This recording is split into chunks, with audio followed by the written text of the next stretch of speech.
Este é o último vídeo sobre a minha leitura do romance 62, Modelo para Amar, do Julio Cortázar, que foi o primeiro livro que eu li para o meu projeto Cortázar 24, em comemoração dos 110 anos de nascimento do autor daqui a 2 anos.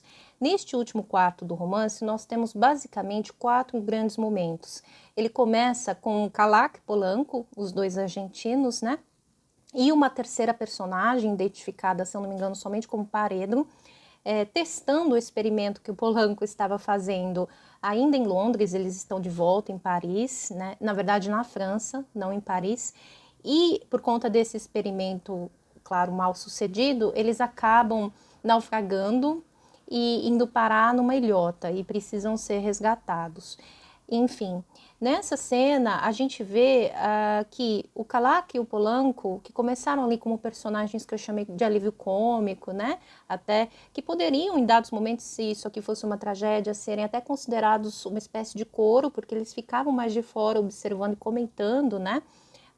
Alguns aspectos, aí, alguns acontecimentos dessa narrativa, mas eles crescem bastante, principalmente o Calac. Aliás, o Calac, uma curiosidade, é escritor. A gente fica sabendo aqui nesse final.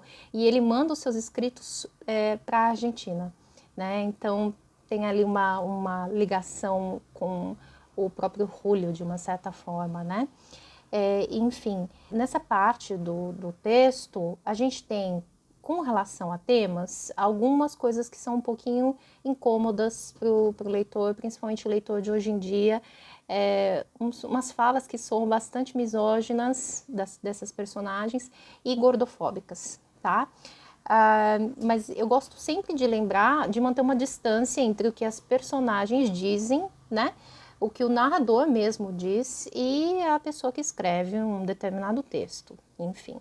Por outro lado, tem uma técnica narrativa que é muito bem realizada aqui, que é o flashback. É feito de forma muito natural, porque as 3 personagens estão ali esperando, né, ser o resgate, e então elas acabam, claro, pensando na vida, né? A gente tem, por exemplo, o Calac se lembrando muito da Nicole, né? Então a gente reforça, aí é reforçado o sentimento que ele tem por ela, né? Que é além de uma mera amizade, enfim, tá? Além dessa cena, nós temos 2 cenas envolvendo 2 casais. Primeiro, Juan e Helena, e segundo, Austin, que é uma personagem que eu esqueci de mencionar anteriormente, e Célia. O Juan, ele sai de Viena e vai direto para Paris assim que ele recebe uma carta da Helena, que na verdade era endereçada para Tel, mas a Tel já não está lá, né? Ela foi para Londres, acerca da tal boneca, que é um elemento perturbador aqui nessa narrativa, né? A Tel enviou a boneca que ela tinha ganhado de presente do Juan, como uma espécie de brincadeira aí para Helena.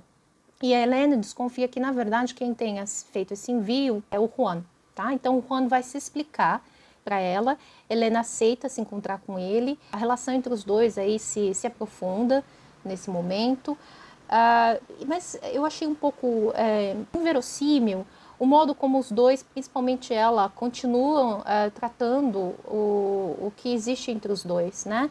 Porque ela admite aí que existe um sentimento da parte dela também, mas eles continuam insistindo numa espécie de fatalidade que impede que os dois fiquem juntos. Enfim, né? E não há nada no entorno deles que justificasse essa impossibilidade, a meu ver, tá? O segundo casal, né? Austin e Célia. Célia é aquela moça muito jovem que foi para o apartamento da Helena, né? E o Austin, que é um elemento recente nesse círculo de amigos, ele é inglês, né? Eles conhecem o Austin em Londres por conta, inclusive, da brincadeira que o Marrast faz, né? Respondendo um anúncio de jornal e mencionando uma tela aí no museu na cidade de Londres, tá? É assim que o Austin entra para esse círculo de amigos. Ele começa como uma personagem um pouco mais secundária, claro, ele também é um rapaz bastante jovem, ele é músico, né?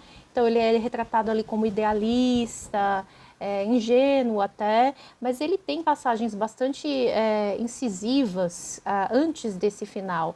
Ele cobra, por exemplo, dos amigos uma posição na vida, né? De preferência uma posição política, por causa do momento, né, enfim, que eles se encontram, ele não consegue entender como essas pessoas, entre aspas, estariam desperdiçando a vida delas, vivendo da maneira absurda como elas vivem. Então, o Austen faz uma crítica aí bastante forte, né, a essas outras personagens, enfim.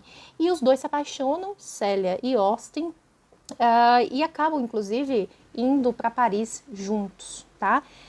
As cenas que envolvem os dois são bastante românticas, claro, né? Então tem aquilo do primeiro amor, né? Correndo o risco de beirar o piegas, mas o Julio descreve de uma forma muito bonita, né? Literariamente falando. Tem uma enumeração de coisas que é bastante interessante aqui nessa passagem, enfim. Mas a Célia conta para o Austen o que aconteceu na noite em que ela foi para o apartamento da Helena. E isso vai ter um impacto bastante grande para o desfecho do romance, tá? Além disso, nós temos a inauguração da estátua que o Marat tinha que fazer, né, como encomenda, numa outra cidade na França, e todos os amigos estão presentes, inclusive a ex-namorada, né, ex-companheira dele, a Nicole. É algo bastante interessante porque sim, né, claro, por baixo ali dessa superfície existe um certo incômodo, né? Mas o laço que eles têm é maior do que os problemas, as questões que apareceram ao longo do romance, tá? E aí Marat precisa ficar nessa cidade depois da inauguração da estátua, que é uma cena até também engraçada, porque ele resolve tomar ali um caminho para essa obra de arte que vai ser, claro, criticado pelas pessoas, né, pela maioria das pessoas, como arte moderna, no mau sentido, tá? E aí ele fica nessa cidadezinha, enquanto os demais pegam um trem de volta para Paris. E aí, nesse trem, a gente tem a formação de alguns núcleos aí, né? Calaca e Polanco, Célia e Austen, né? O casalzinho jovem. Nicole se senta ao lado da Helena, né? O que eu achei interessante, porque são as duas mulheres aí, né? Além da Tel, que é mais independente, né, com quem o Juan também conversa nessa viagem de trem, inclusive ele se desculpa para ela, de uma certa forma, e as duas, né, a Helena, que é a personagem por quem o Juan se interessa de fato, e a Nicole, que se interessa pelo Juan, sentadas lado a lado. E todos ali sabem, né, desses sentimentos e das relações entre eles, enfim. Além deles, nós temos uma personagem que é um caracol, é o animal de estimação desse grupo de amigos, e uma outra personagem que já tinha aparecido antes, aparece muito cedo no texto, e eu não consigo identificar. Não sei se é uma personagem humana, se é um animal ou se é uma personagem meramente fantástica mesmo, que se chama Feuille Morte, e o nome é em francês mesmo, né? Folha morta. Ela não usa uma linguagem humana, porém, há momentos em que eles falam em andar de mãos dadas com ela, o que me faz descartar a hipótese, por exemplo, de um cachorro, né, de um outro bicho, tá? E falando em linguagem, só uma curiosidade aqui, me lembrei, a Feuille Morte não fala, né, nenhuma língua humana, e os amigos têm entre si, em determinados momentos, né, em que eles precisam manter a conversa mais íntima, por assim dizer, uma língua própria, muito parecida com o glíglico do Jogo da Amarelinha, né? Para quem leu o Jogo da Amarelinha, é uma língua ali que é usada entre Horácio e Maga, né? Que o Horácio, muito intelectual, reivindica, mas que quem criou de fato foi a Maga, tá? Então eu achei bastante curioso que o Julio tenha trazido, né, de um romance para outro. Não é exatamente o glíglico, né? Mas é essa ideia de uma língua própria, tá? Enfim, e aí no final do romance, as personagens vão descendo desse trem por motivos diferentes, né? E ele acaba, sobretudo, no espaço da cidade, que é aquele lugar que não é uma cidade real, né? E nós temos as duas mulheres, além da Tel, né? As duas mulheres que têm um envolvimento aí com o Juan, Nicole e Helena, indo para este lugar e tendo seu desfecho ali. Helena vai ter uma cena que envolve a boneca, né? Nós sabemos agora que a boneca é um pacote que ela carrega para a cidade. E o Austin, e a Nicole vai acabar encontrando a Frau Martha, que era aquela personagem que a Tel e o Juan desconfiavam ser aí uma vampira, né? Eu até me pergunto agora se essa Frau Martha e aquela turista inglesa seriam personagens, de repente, que existem só no espaço dessa cidade, que aquele quarto do hotel em Viena não seria, se aquele quarto não seria talvez um quarto de um hotel na cidade, porque eles mencionam um hotel também nesse espaço fantástico da narrativa, tá? Mas o finalzinho mesmo é de volta numa plataforma de trem, justamente com uma fala da Fairy Morte, tá? Então, assim, é um romance que é bastante curioso, valeu a leitura para mim, na minha opinião.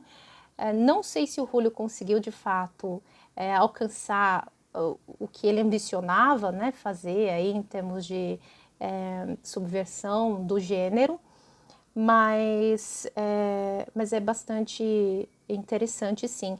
Inclusive, ele mexe, além de o espaço ser um espaço diferente, né? Ele mexe com os tempos também. Eu esqueci de mencionar que quando a Tel e o Juan estão espionando essa tal dessa Frau Martha, o Juan se lembra dele próprio se lembrando dessa cena no começo do romance. Então, o tempo não é linear, né? Não é lógico, não é um tempo aí cronológico, tá? Enfim, então tem vários elementos aí que seriam interessantes a gente analisar em termos de estrutura do gênero, tá? Mas qual que é a minha conclusão? Eu não acredito que este romance seja um bom texto de entrada para a obra do Julio Cortázar, para quem não conhece absolutamente nada. Quem quer começar a ler o Julio, eu acredito, deve começar pelos contos, ler alguns contos antes, para depois ir para os romances, inclusive o Jogo da Amarelinha. Seria interessante já ter algum conhecimento prévio aí, para a gente não estranhar demais certos caminhos que o autor toma, né? Que ele escolhe tomar nas suas narrativas mais longas. Bom, mas o próximo texto do projeto, inclusive, vai ser um outro romance, publicado 5 anos depois deste. Então a gente tem Amarelinha em 63, 62, Modelo para Amar em 68 e Livro de Manuel em 73. Esse livro eu pretendo ler em 2 meses e meio, então fica aqui o convite também, tá bom? Então, muito obrigada e eu espero que haja interesse aí no futuro do projeto.